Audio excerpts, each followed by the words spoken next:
Hey folks, welcome back to Law Creations.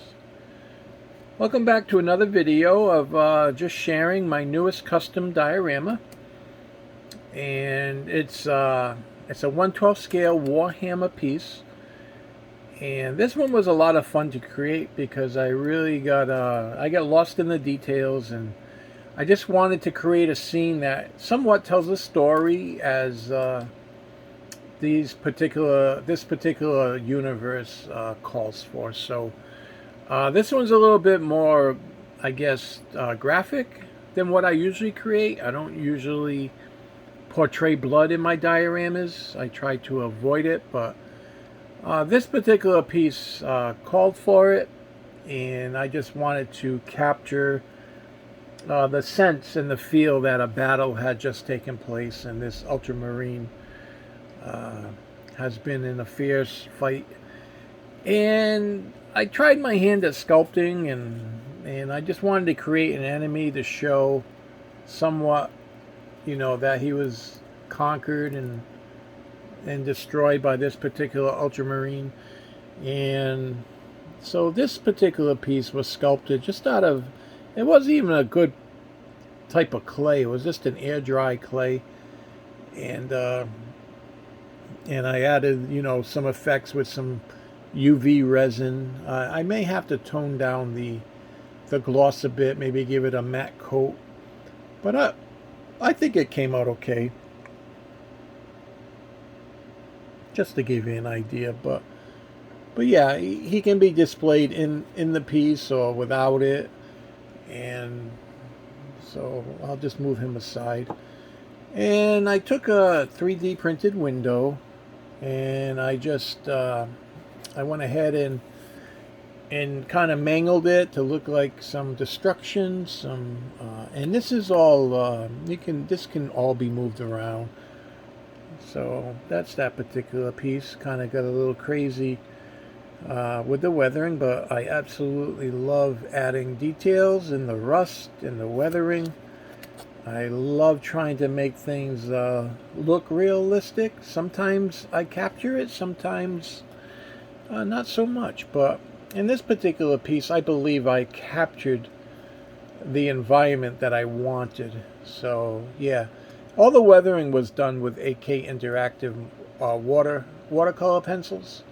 And then I go ahead and seal it with a matte sealer. It's a spray, and that binds everything together and protects it from protects the coat from any kind of wear and tear. And this is just another piece of the window that can go anywhere. It's all modular.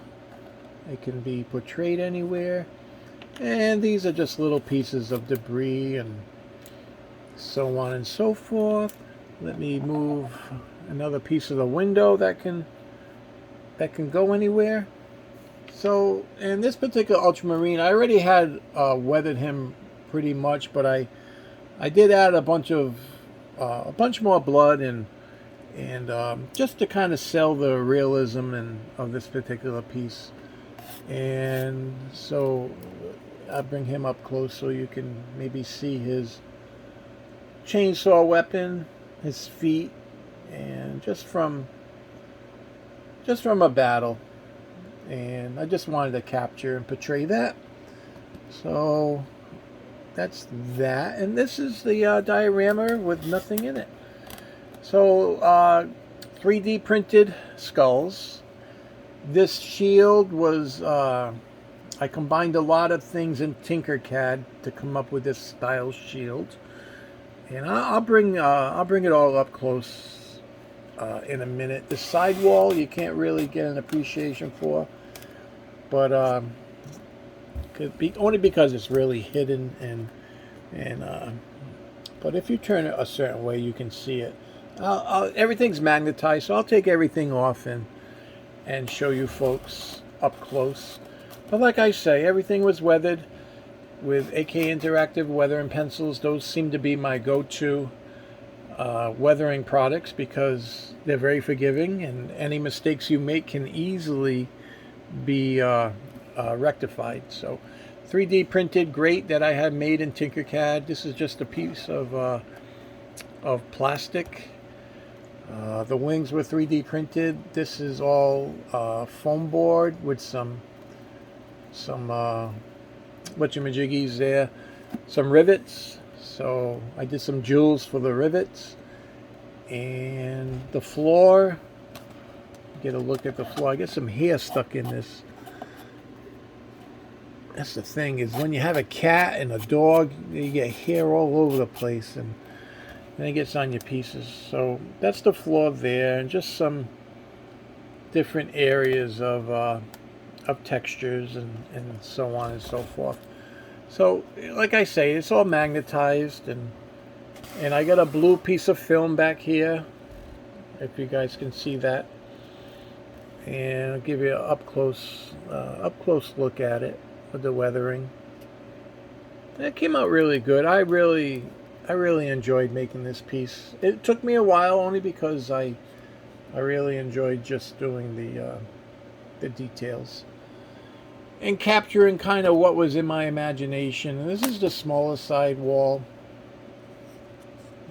It's pretty much, you know, just a small little piece. This is really intended to be like a shelf piece. It's a little small to be an IKEA bookshelf, but it is it can be displayed nicely on a shelf, or on a desk, you know. So that's that piece, and the main wall is just here.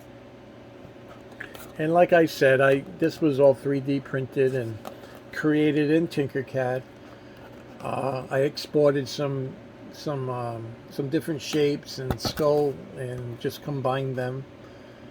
And I used a little bit of blue acrylic paint for the main, you know, the main coat.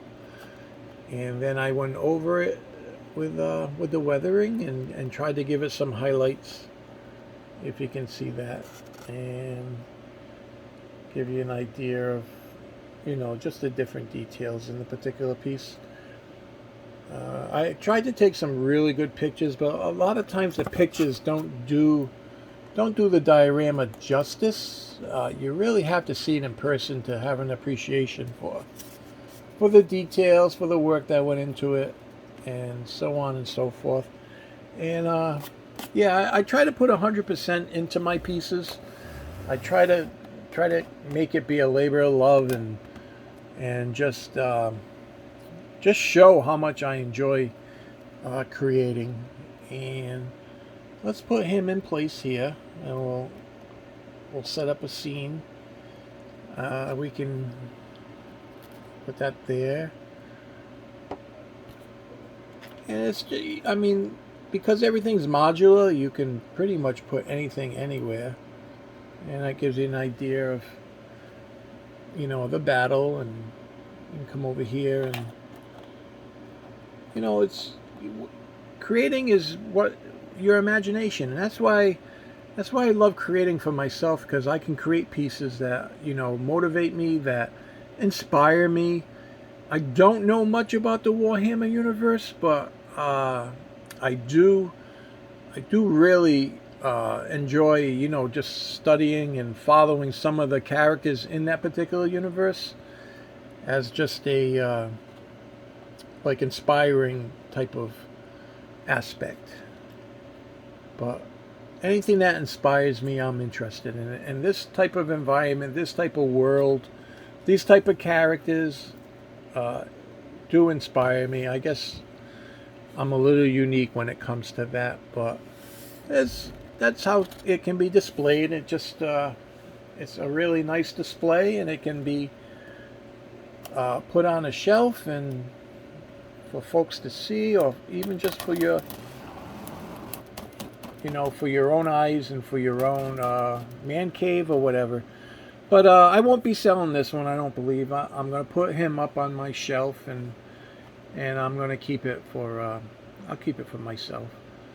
And yeah, so thank you for following along, and stay tuned for some more videos, some more work in progress, and maybe one day I'll actually make a video on a whole process of making a diorama from start to finish.